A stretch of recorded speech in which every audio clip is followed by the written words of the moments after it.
Dans cette vidéo, nous allons voir qu'est-ce que c'est que Scrum, d'où est-ce que ça vient. Alors déjà, la première chose qu'on peut dire, c'est que Scrum, c'est un framework agile. Alors un framework, qu'est-ce que c'est? C'est un cadre de travail.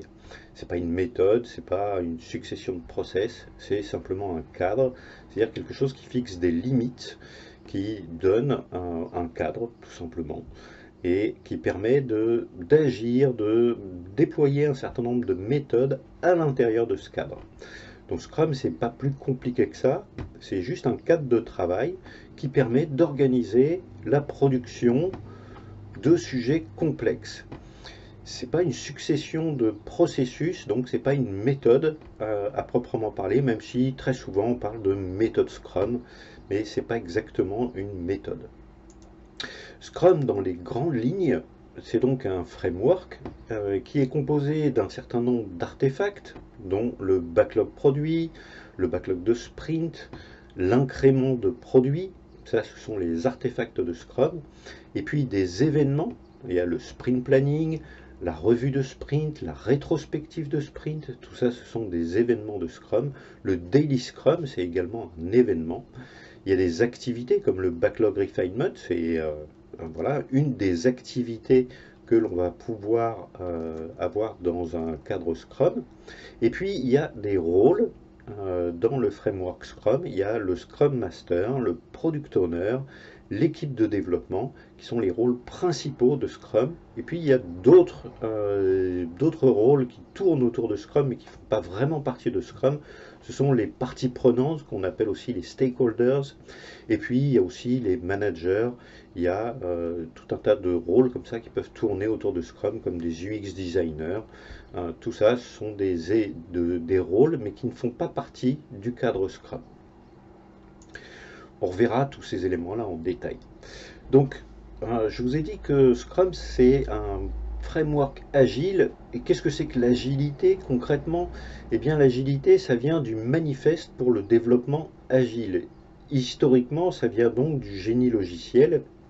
Et ce manifeste agile, il a été co-signé par un grand nombre de spécialistes qui ont découvert que pour mieux développer des logiciels et aider les autres à le faire, il y avait 4 grands principes qu'il fallait valoriser.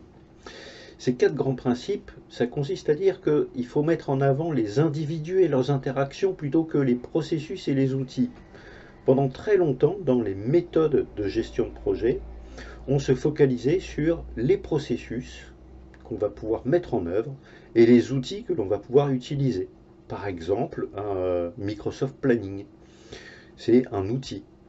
Par exemple, Visio, c'est un outil pour faire des diagrammes UML. Par exemple, Jira, c'est un autre outil. Eh bien, certaines méthodes consistent à dire que si on utilise un certain nombre d'outils correctement et si on enchaîne un certain nombre de processus, on a de bonnes chances de réussir un projet.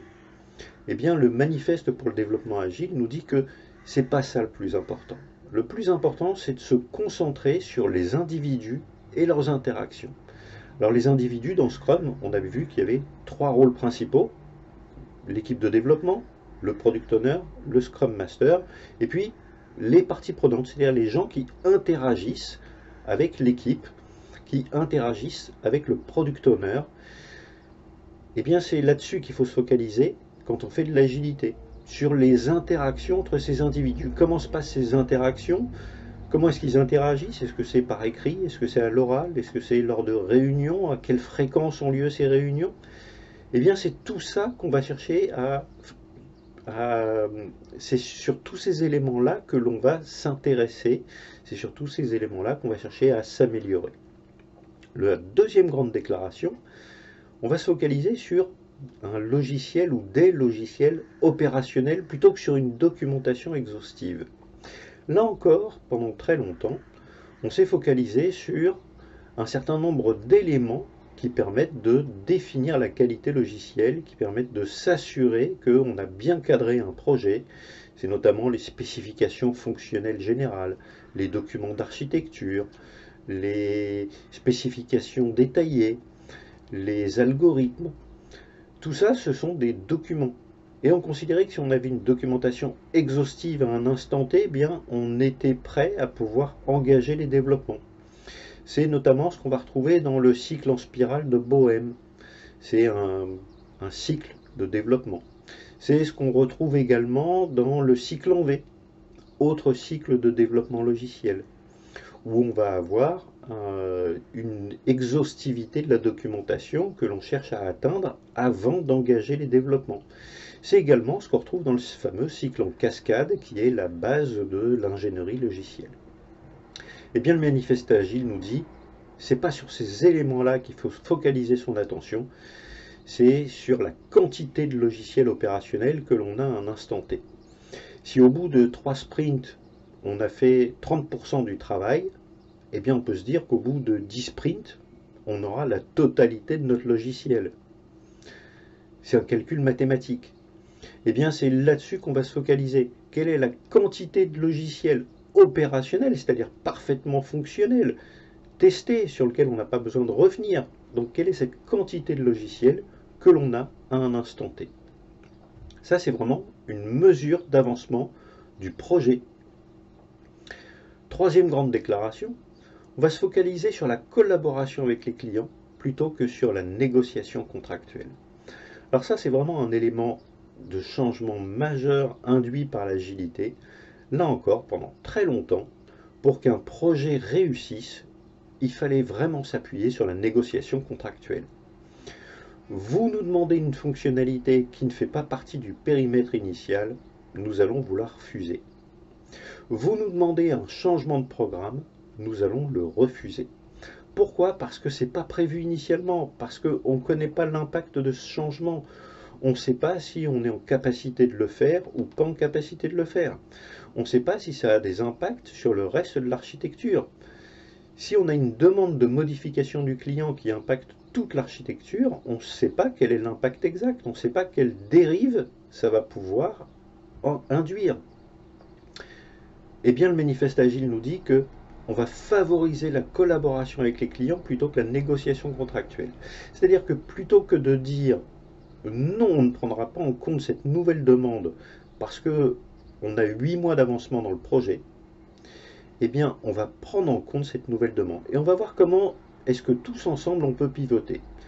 Est-ce que cette nouvelle demande, ça veut dire qu'il y a d'anciennes demandes qu'on ne pourra pas faire dans le cadre contractuel défini? Ben, peut-être. Peut-être qu'il y a des choses qui finalement, avec le recul, ont moins de valeur. Peut-être qu'il y a des choses que finalement on ne fera pas au profit de nouvelles demandes. Peut-être qu'on pourra tout faire. C'est pas garanti. Peut-être que avec cette nouvelle demande, on atteindra mieux les objectifs. Alors attention, ça ne veut pas dire qu'on dit oui à tout. Ça ne veut pas dire qu'on va tout faire. Ça ne veut pas dire que les nouvelles demandes s'empilent les unes au-dessus des autres et puis qu'on s'engage à tout réaliser, y compris ce qui a été demandé initialement. Ça veut dire qu'il faut collaborer.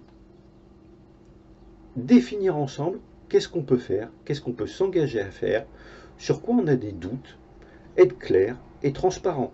Et on verra que la transparence, c'est notamment un des piliers de Scrum. Et le corollaire de cette grande déclaration, eh bien en fait, c'est cette dernière déclaration, l'adaptation au changement. Être en capacité de changer, être en capacité de s'adapter et de pouvoir faire face à des évolutions de marché, de pouvoir faire face rapidement à des évolutions technologiques, par exemple. Eh bien ça, là encore, c'est une déclaration qu'on va mettre en avant, plutôt que de suivre un plan. Là encore, historiquement, on cherchait à rester le plus proche possible d'une planification initiale qui a parfois été faite très en amont du projet, plusieurs mois en amont. Le fameux diagramme de Gantt qu'on a dans un MS Project, par exemple. Donc ce fameux diagramme de Gantt, plutôt que de le laisser figer, on va l'adapter. On va utiliser plutôt un plan de release plutôt qu'un grand diagramme de Gantt avec des grandes étapes, avec des grandes releases, des jalons. À quel moment on va délivrer de la valeur au consommateur ou à l'utilisateur du produit? À quel moment on va mesurer la performance de notre produit? Ça ne veut pas dire qu'il n'y a plus de suivi de plan. Ça ne veut pas dire qu'il n'y a plus de planification. On verra que dans Scrum, il y a énormément de planification. Il y a beaucoup plus de tâches de planification qu'il y en avait dans l'ingénierie logicielle auparavant. Ça ne veut pas dire non plus qu'il n'y a plus de négociation contractuelle. On est toujours en capacité de négocier. Mais ça veut dire qu'on le fait dans un esprit de collaboration plutôt qu'en se planquant ou en se référant à un contrat et en disant bah ça ne fait pas partie du périmètre, donc on ne le fera pas. Ça ne veut pas dire non plus qu'il n'y a plus de documentation. Il y a beaucoup de documentation dans Scrum. Ça fait partie de la definition of done. On verra là encore ces éléments plus tard, dans d'autres vidéos. Ça ne veut pas dire non plus qu'on n'utilise plus de processus. Et on va voir là aussi, lors des rétrospectives, que c'est l'occasion d'affiner les processus, d'en créer des nouveaux, d'en définir, de les adapter et de faire en sorte que ces processus soient au service de la valeur apportée à l'utilisateur final, au confort de l'équipe. C'est un élément extrêmement important qui va être un gage de sa performance. Ça ne veut pas dire non plus qu'on n'utilise plus les outils. Mais on va voir que ces outils, ils sont au service de la valeur qu'on va pouvoir apporter soit à l'équipe, soit à l'utilisateur final. Donc, ça ne veut pas dire qu'il n'y a plus de processus, ni d'outils, ni de documentation, ni de négociation, ni de planification, mais ce n'est pas les éléments les plus importants. Alors, Scrum et l'agilité de manière générale, tout ça, ça vient historiquement du Lean Management. Le Lean Management, qu'est-ce que c'est? Eh bien, c'est un modèle ou un style de production industrialisée et c'est un modèle ou un style de management. Le Lean, c'est très fortement inspiré du Toyota Production System, le TPS. Et le Lean va se focaliser sur la valeur apportée aux clients ou aux consommateurs et sur la satisfaction des collaborateurs. Ça a influencé les théories modernes du management et ça a donné naissance à l'agilité, le Lean. Cette infographie présente le Lean dans ses grandes lignes. On voit qu'il y a un socle, c'est l'amélioration continue, et la stabilité. On va faire de l'amélioration continue, mais on va chercher de la stabilité. On ne va pas faire des bouleversements ou du change management en permanence. On va y aller progressivement, pas à pas, à mesure de ce que les équipes sont capables d'adopter comme changement, à mesure aussi de ce que les consommateurs ou les utilisateurs finaux sont capables d'absorber comme changement. Parce que ce n'est pas la peine de développer du logiciel tous les 15 jours, de mettre en œuvre des nouvelles fonctionnalités, si celles qui ont été mises en place il y a un mois ne sont toujours pas utilisées. Là, on va plus vite que la musique. Eh bien, ça, c'est un exemple de ce qu'on peut trouver dans le Lean. C'est avancer à la bonne mesure, avoir de la stabilité, faire de l'amélioration continue, mais dans un cadre stable. C'est la base du Lean, c'est le socle. Et puis, il y a deux piliers dans le Lean. On a les flux tirés à gauche. Donc, le Lean s'inscrit dans une logique de flux tiré, donc déjà une logique de flux. Ça veut dire qu'il faut avoir quelques connaissances dans la gestion des flux. Et sur des flux tirés, on n'est pas sur des flux poussés. C'est le consommateur, l'utilisateur qui va tirer le flux. Ce n'est pas le manager qui va pousser le flux, c'est-à-dire décider du rythme. Le rythme va être en fonction du consommateur ou de l'utilisateur final. Donc ça, c'est la partie de gauche, avec à la base de ces flux tirés le Heijunka. Si vous voulez en savoir plus sur le Heijunka, il faut s'intéresser davantage au Lean, et le Just-in-Time, qui est le sommet de ce pilier. Et puis à droite, on a la séparation homme-machine. On considère que la machine est au service de l'homme et pas l'inverse. C'est-à-dire qu'on va mettre en avant l'être humain plutôt que la machine.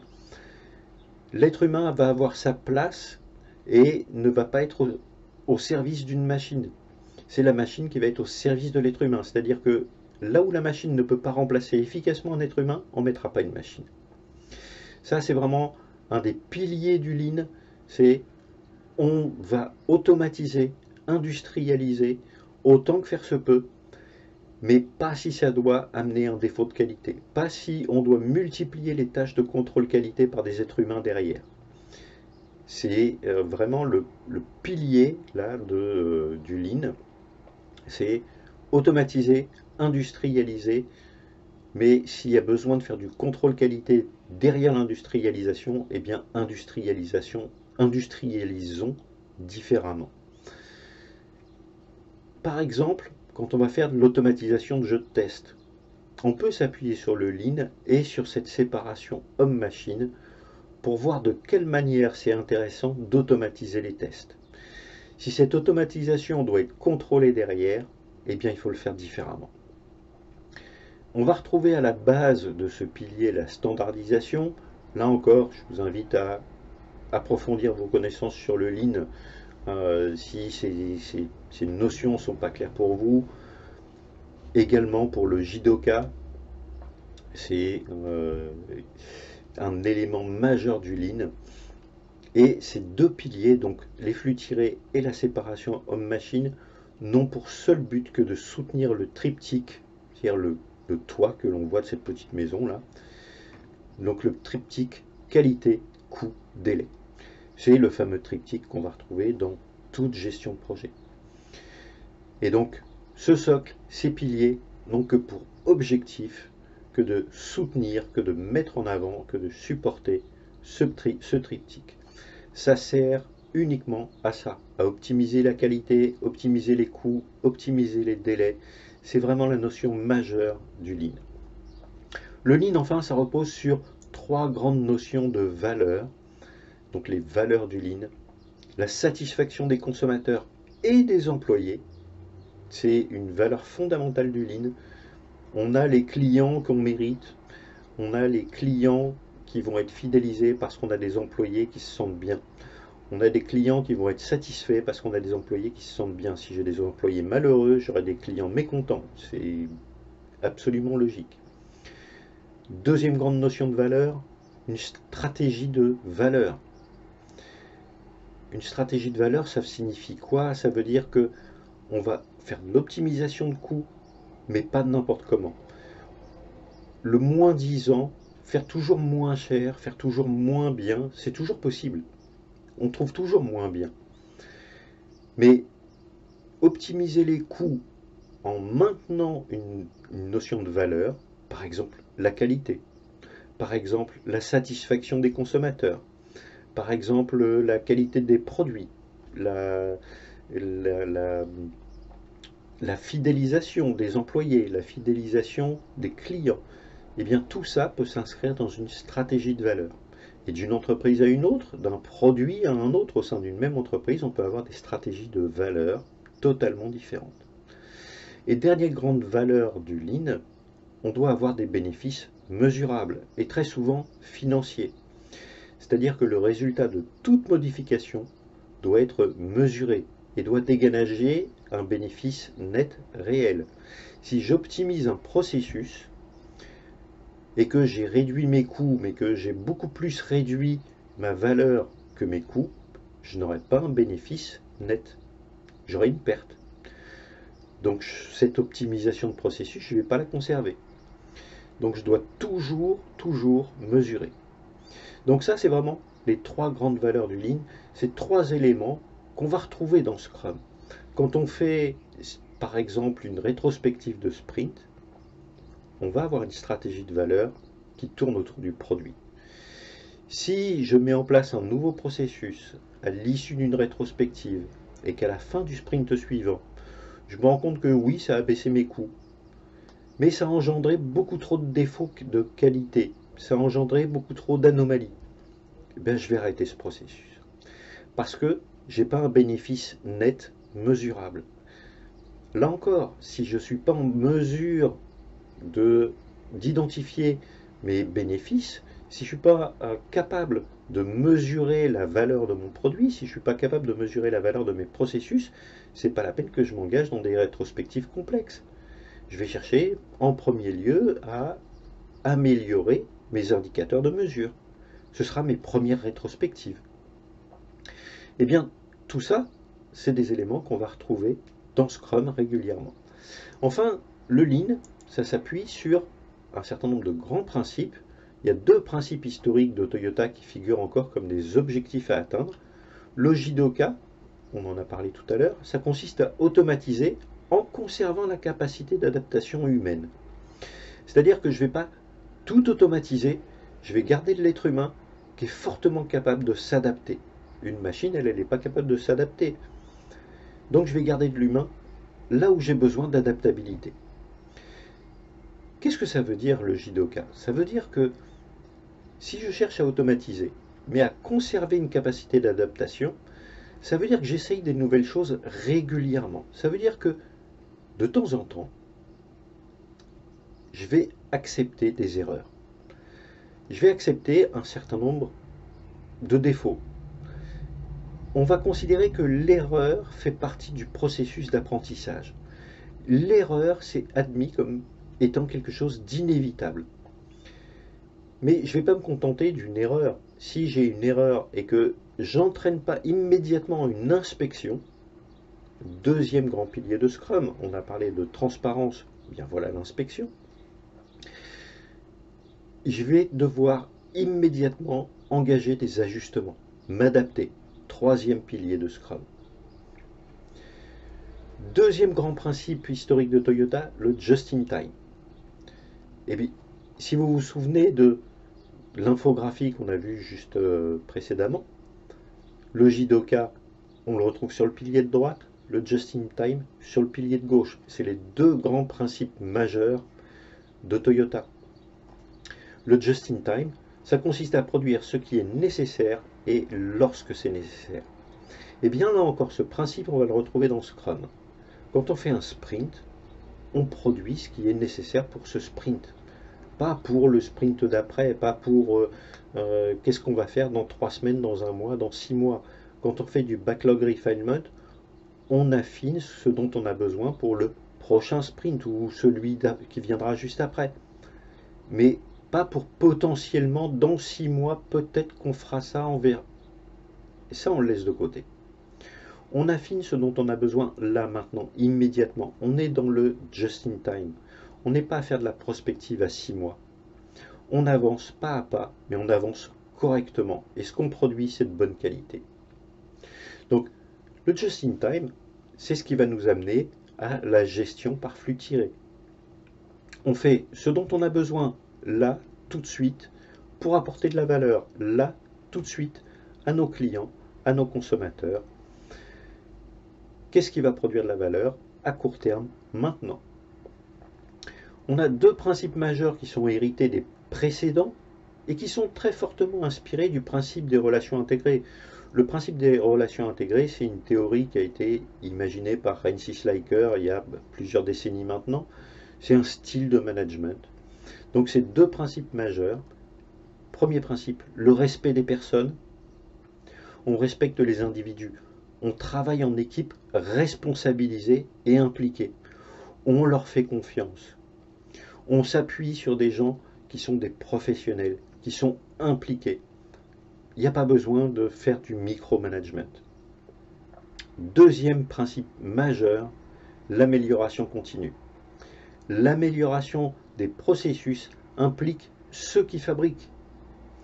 C'est-à-dire que c'est la Scrum Team qui va améliorer ces processus.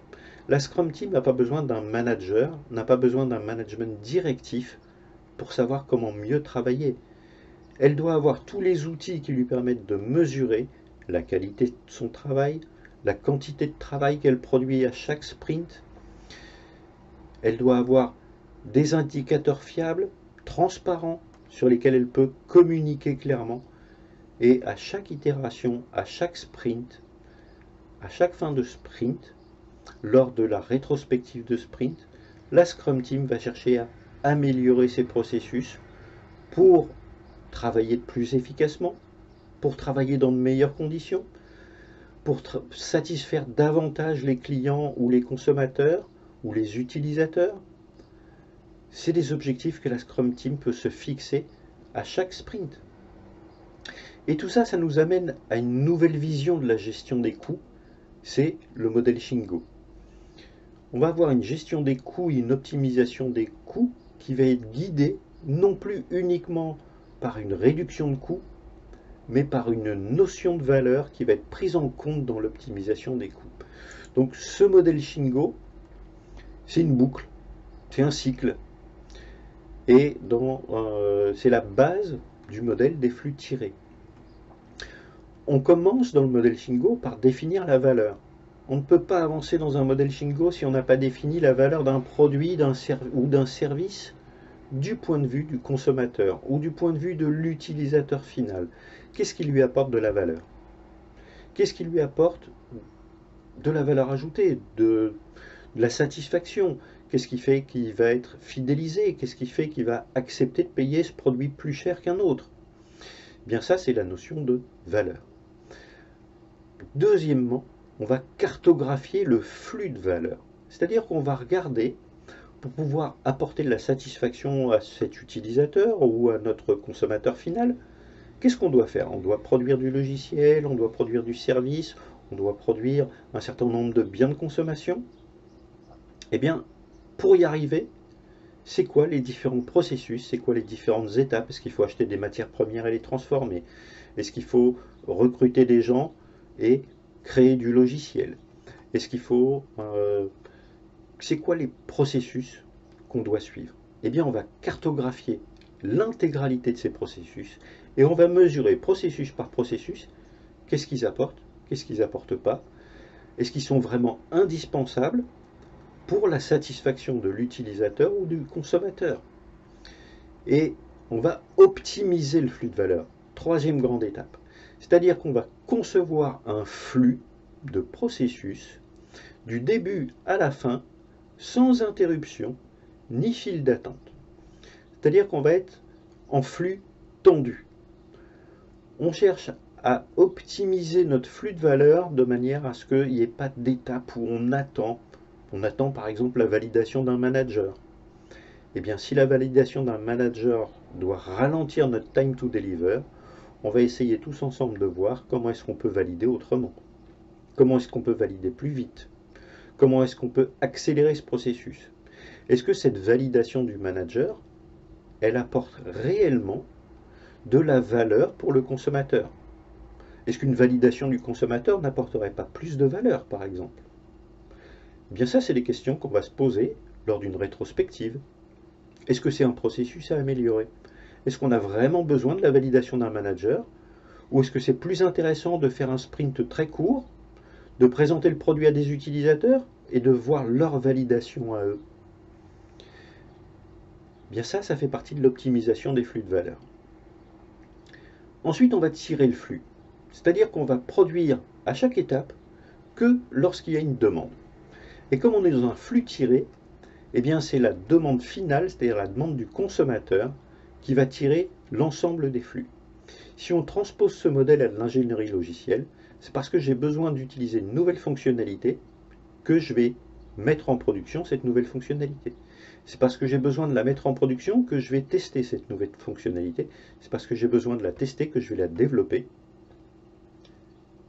Soit dit en passant, on commence à envisager ici la conception pilotée par les tests.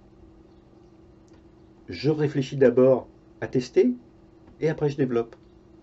Eh bien, c'est le BDD, le Behavior Driven Development. C'est parce que je dois développer que je conçois. C'est parce que je dois concevoir que je vais imaginer une architecture. On est donc dans un flux tiré. Et dernière étape du modèle Shingo, je vais chercher à perfectionner. C'est-à-dire que je sais que je ne vais pas pouvoir atteindre mes objectifs du premier coup. Ça, c'est impossible.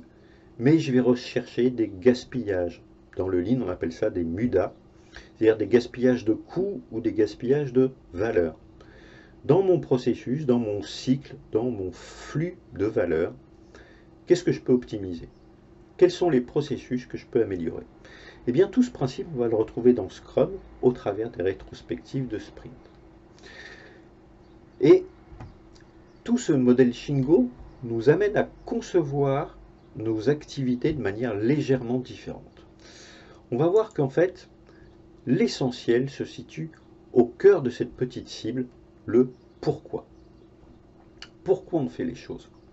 Dans Scrum, comme dans le Lean, comme dans quasiment toutes les démarches agiles, on va retrouver le pourquoi en priorité. D'ailleurs, dans Scrum, on le retrouvera dans le sprint planning. Quand on fait un sprint planning, la première chose qu'on fait, c'est se poser la question, pourquoi on va faire ce sprint? Quel est l'objectif de ce sprint? Quand on enclenche une nouvelle release d'un produit, première question qu'on se pose, pourquoi on va faire cette release? Quel est l'objectif de cette release? Le fait de définir clairement le pourquoi va avoir une grande valeur. Ça va permettre de statuer de manière extrêmement claire et limpide sur qu'est-ce qu'on va faire. Alors attention, on n'est pas sur un golden circle qui est légèrement différent. On est juste sur une petite cible. On définit d'abord le pourquoi, ce qui permet après de se poser les questions, qu'est-ce qu'on va faire? Qu'est-ce qu'on va faire pour atteindre cet objectif? Le quoi doit logiquement découler du pourquoi. Si mon objectif est clair, ce que je dois faire est clair. J'ai pas besoin de grands flux de validation, j'ai pas besoin de grands process de validation. Ça paraît évident pour tout le monde qu'il faut faire cette chose-là pour atteindre cet objectif. Et à partir du moment où le quoi est clair, le comment doit se clarifier. Ça apparaîtra de manière beaucoup plus évidente. Ce modèle, il est intéressant parce que très souvent, quand on a un problème à régler, la première question qu'on se pose, c'est comment je vais le régler. Si on fait un exercice tous ensemble, comment est-ce qu'on doit régler un problème? Comment est-ce que, par exemple, comment est-ce qu'on fait des bateaux en papier? La première question que je vais me poser, c'est comment est-ce que je le réalise?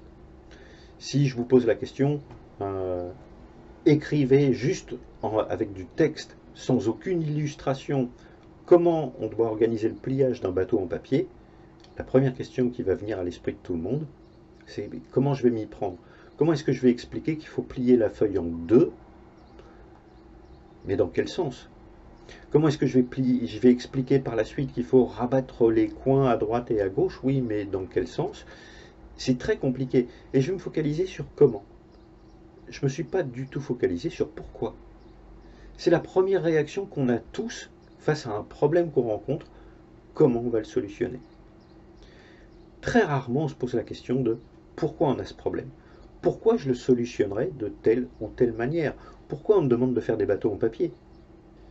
En se focalisant sur le pourquoi, ça permet de clarifier le quoi et le comment. Si je vous demande par exemple de faire les spécifications d'un bateau en papier, si mon pourquoi est différent, votre réalisation sera différente.